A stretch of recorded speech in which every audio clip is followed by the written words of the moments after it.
Le petit pétereuse, comment que ça va bien? Coiffage des sourcils, pour faire plaisir à ma femme. Il arrive parfois que l'on finisse une pièce et qu'on se retrouve avec encore un peu de peinture, teintée ou blanche, peu importe. Alors plutôt que de jeter les peintures, sacrilège, tu peux les mélanger entre elles et obtenir de nouvelles teintes, voire ajouter du colorant afin de faire une teinte particulière et originale. Sache qu'il existe 3 bases, la blanche, la base médium et la base transparente. C'est dans la dernière, la base transparente, que l'on peut obtenir les teintes les plus foncées.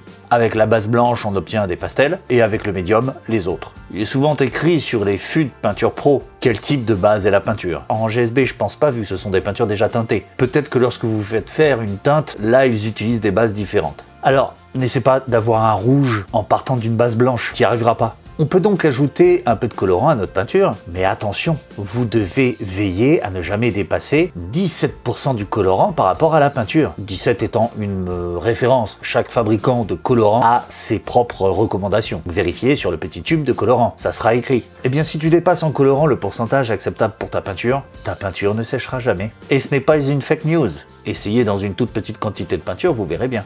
Alors les colorants vont aussi bien dans les solventés que dans les acryliques. Hors conditions particulières des fabricants. Toujours pareil, se référer à ça. Alors, avertissement important. J'aurais même dû dire 2 portants. Parce que c'est très important. Mélanger une bonne peinture avec une peinture de merde ne fera pas de votre peinture de merde une peinture géniale. Au contraire, je dirais, ça va même diminuer les qualités de la bonne peinture. On mélange toujours des peintures de même phase. Une acrylique avec une acrylique, c'est-à-dire à l'eau. Une glycéro avec une glycéro, c'est-à-dire une solvantée. Attention encore aux résines particulières, comme celles à base de résine Cholet, ou d'autres résines d'ailleurs, qui ne seraient pas miscibles entre elles. Alors je suis pas chimiste, j'ai quand même écrit tout un cours sur le sujet, et je t'invite à aller le découvrir. Pour finir, j'en ai craché. Les teintes seront bien plus jolies si vous incorporez plusieurs colorants. Chaque fabricant de peinture crée son propre nuancier ou salle et ils utilisent toujours plusieurs colorants pour une seule teinte. Un bleu azur par exemple ne s'obtient pas juste en mélangeant du bleu avec du blanc. C'est donc par ce dernier conseil que je terminerai cette vidéo,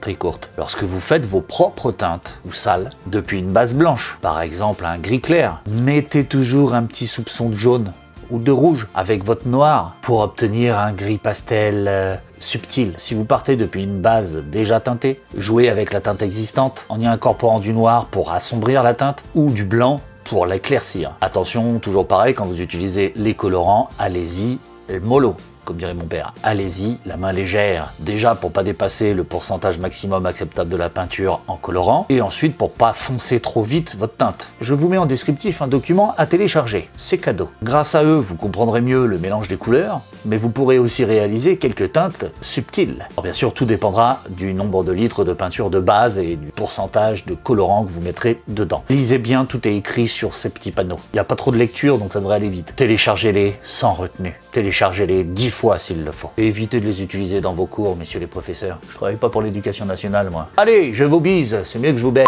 Et vous dis à bientôt pour de prochaines aventures. Tu vas me tailler la barbe la prochaine fois. C'est mieux que tailler une... Ciao, ciao. Si tu es arrivé jusqu'à ce message, c'est qu'il t'arrive de regarder à fond les vidéos. Ça me fait quelque chose. Jadis, tu étais un simple petit pecteur. Grâce à mes nombreux tutos, tu es enfin arrivé au sommet de la chaîne alimentaire. Toutefois, tu peux pousser ta curiosité à regarder les 2 vidéos que je te propose là. Et n'oublie pas le petit pouce bleu juste en dessous. C'est mignon. Tu es mon seul espoir.